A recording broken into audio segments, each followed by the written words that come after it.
Salam sejahtera bagi kita semua. Perkenalkan, nama saya Angel Simbolon dari kelas AB2 dari kampus Tima Inmi. Baik, di sini saya akan memperjelaskan atau mempresentasikan tentang bisnis. Apa sih bisnis itu? Bisnis adalah suatu kegiatan usaha individu yang terorganisasi untuk menghasilkan dan menjual barang dan jasa guna untuk mendapatkan keuntungan dalam memenuhi dan memuaskan kebutuhan dari masyarakat. Bisnis juga merupakan seluruh kegiatan yang diorganisasikan oleh orang-orang yang berkecimpung dalam bidang perniagaan dan industri yang menyediakan barang dan jasa untuk mempertahankan dan memperbaiki standar serta kualitas hidup mereka. Untuk menjalankan kegiatan bisnis, seseorang harus dapat mengelola dan mengkombinasikan berbagai macam sumber daya yang dimiliki, yaitu yang terdiri dari 6M. Yang pertama, money, yang kedua, man, yang ketiga, material, yang keempat, machine, yang kelima, market, dan yang terakhir, method, sehingga mampu memproduksi secara optimal. Mengapa sih bisnis itu penting? Karena melalui bisnis, suatu perusahaan akan dapat memenuhi setiap kebutuhan, keinginan dari masyarakat konsumen yang beraneka ragam, sehingga konsumen merasa terpuaskan. Setiap perusahaan yang berkinerja baik dan mampu memberikan layanan yang memuaskan konsumen, maka dipastikan akan memperoleh profit atau keuntungan dan usahanya akan terus berkembang dengan pesat. Fungsi dasar bisnis antara lain meliputi: yang pertama, mencari dan menemukan sumber bahan baku; yang kedua, mengolah bahan baku menjadi produk jadi; yang ketiga, menyalurkan produk jadi ke tangan konsumen. Apa sih itu tujuan bisnis? Tujuan bisnis adalah untuk menambah keuntungan, menambah saham dalam pasaran, menambah penjualan, menambah produksi, dan seterusnya. Klasifikasi bisnis. Bisnis terdiri dari berbagai macam tipe dan berbagai akibatnya. Bisnis dapat dikelompokkan dengan cara berbeda-beda. Satu dari banyak cara yang dapat digunakan adalah dengan mengelompokkan bisnis berdasarkan aktivitas yang dilakukan dalam menghasilkan keuntungan. Yaitu yang pertama, manufaktur. Manufaktur adalah bisnis yang memproduksi produk yang berasal dari barang mentah atau komponen-komponen, kemudian dijual untuk mendapatkan keuntungan. Contoh manufaktur adalah perusahaan yang memproduksi barang fisik seperti mobil atau pipa. Yang kedua, bisnis jasa. Bisnis jasa adalah bisnis yang menghasilkan barang dan mendapatkan keuntungan dengan cara meminta bayaran atas jasa yang mereka berikan. Contohnya, konsultan dan psikolog. Yang ketiga, pengecer dan distributor adalah pihak yang berperan sebagai perantara barang antara produsen dengan konsumen. Kebanyakan toko dan perusahaan yang berorientasi konsumen adalah distributor atau pengecer. Yang keempat, bisnis pertanian dan pertambangan, yaitu adalah bisnis yang memproduksi barang-barang mentah seperti tanaman atau mineral tambang.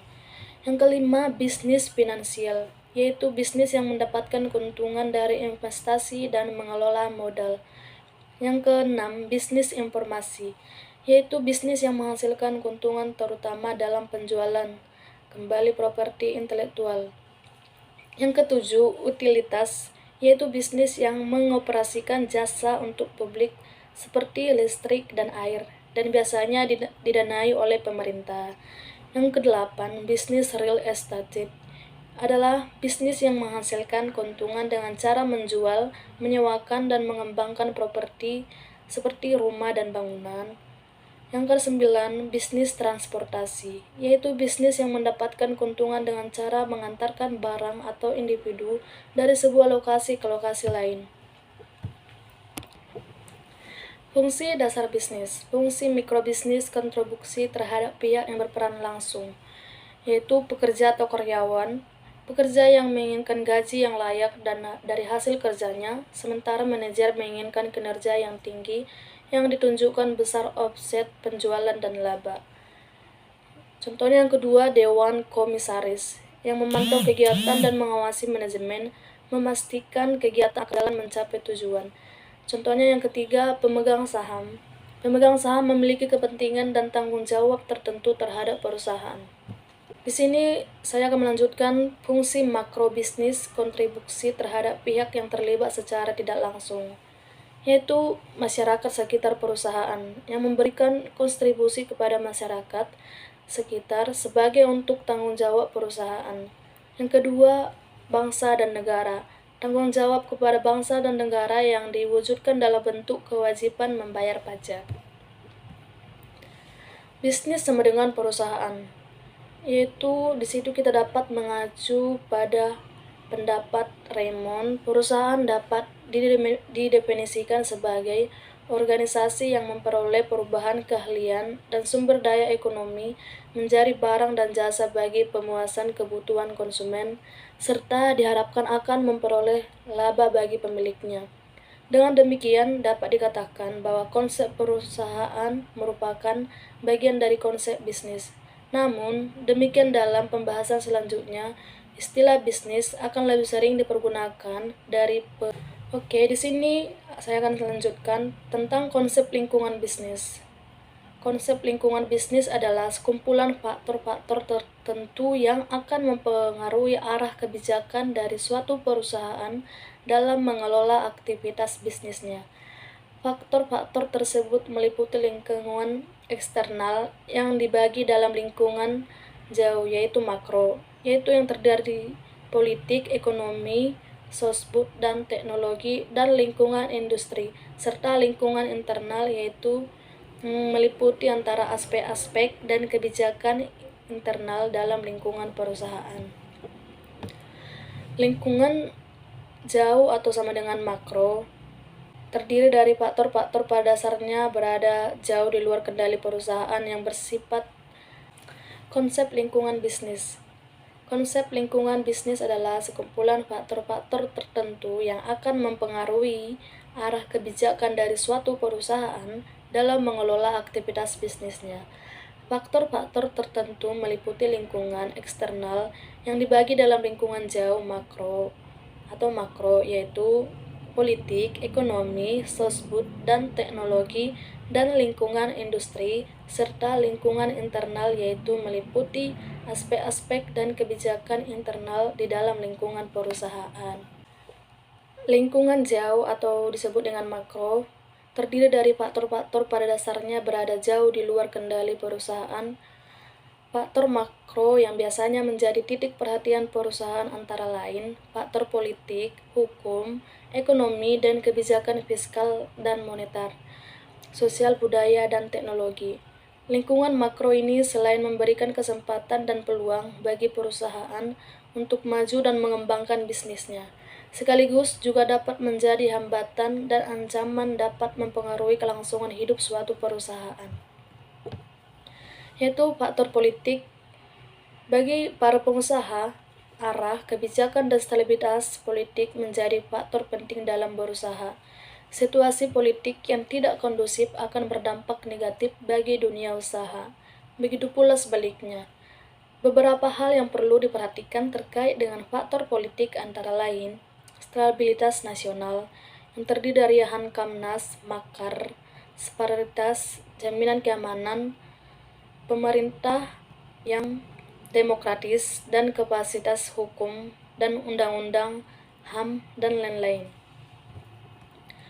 Yang kedua, faktor ekonomi. Kondisi perekonomian di suatu negara atau daerah secara langsung dapat mempengaruhi iklim bisnis dari perusahaan. Semakin buruk kondisi ekonomi, maka akan semakin buruk pula iklim bisnisnya. Beberapa faktor penting terkait dengan kondisi ekonomi di suatu negara atau daerah antara lain GNP, GDP, dan pendapatan per kapita, tingkat inflasi, suku bunga, investasi, PMA atau PMDN, harga produk dan jasa, ketersediaan energi, dan sarana prasarana lainnya. Yang ketiga, faktor sosial. Kondisi sosial masyarakat memang bersifat dinamis dan selalu berubah dari masa ke masa. Oleh karena itu, perusahaan senantiasa dituntut mampu mengantisipasi perubahan kultur sosial masyarakat. Kondisi sosial ini banyak sekali aspeknya, misalnya sikap, gaya hidup, adat istiadat, kultural, ekologis, demografis, religius, pendidikan, maupun etnis tertentu.